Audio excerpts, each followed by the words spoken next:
Excellency Prime Minister, Your Majesty, Excellency Chairperson of the African Union Authority, Excellency Chairperson of the African Union Commission, distinguished Excellencies, Heads of States, Ministers, and delegations, on behalf of the people of Liberia, I wish to thank you, Mr. Prime Minister and Chairperson Zuma, for organizing this third India-Africa Forum Summit.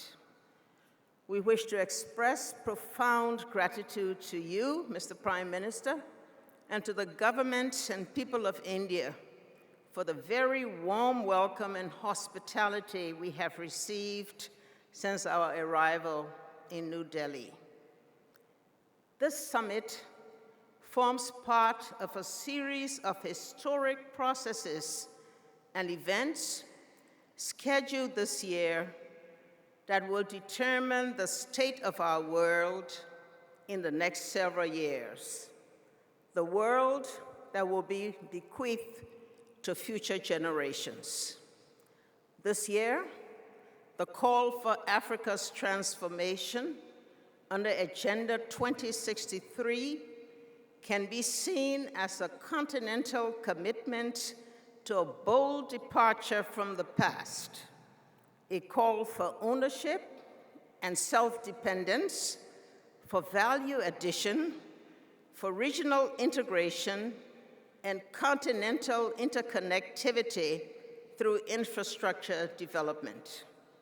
For women, this year of empowerment gives impetus to action for higher levels of participation and leadership.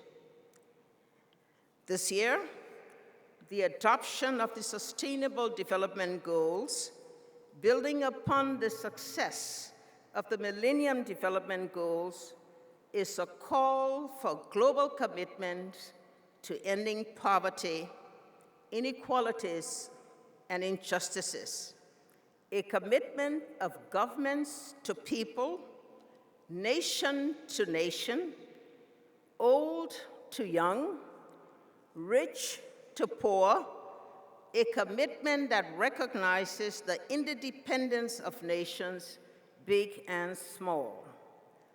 This year, at the Financing Conference for Development, resulting in the Addis Ababa Action Agenda, we registered a faith in the promise of a global partnership and financing mechanisms and monitoring systems that ensures equitable sharing of benefits and returns from national endowment. This year, we look forward to the closing chapter of our Global Vision 2030 at the Paris Climate Change Conference that will, through resource allocation, right historical wrongs in accepting the principle of common but differentiated responsibility for the protection of our planet. We believe firmly that the implementation of these lofty goals will only take place in a changed administrative architecture of the United Nations as called for in the Elsuwini Consensus. Mr. Prime Minister, we are told that this Forum Summit brings together in India the largest number of foreign leaders since the Non-Aligned Movement Summit in Delhi in 1983, and the Commonwealth Summit the same year. It builds upon the first Inter-Africa's Forum Summit in 2008 and the second in Addis Ababa in 2011.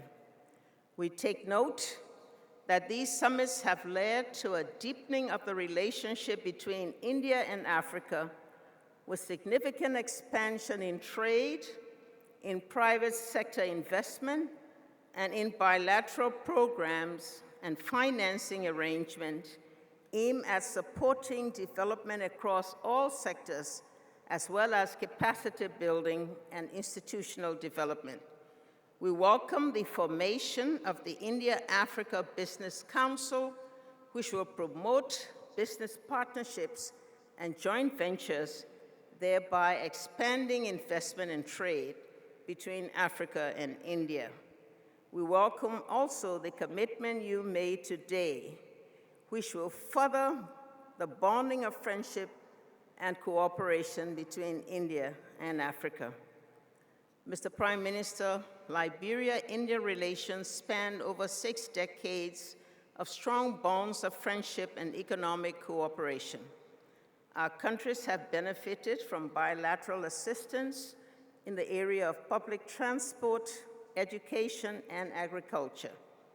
The level of trade continues to expand as large numbers of Indian-owned companies are now moving in the manufacturing enterprises. Our access to India's duty-free tariff-preferred status enhances the partnership even further. The Indian Female Police Unit, included in our security sector reform, is the first ever women contingent in the history of UN peacekeeping. This has transformed the thinking of Liberian women in the role they play in the security sector.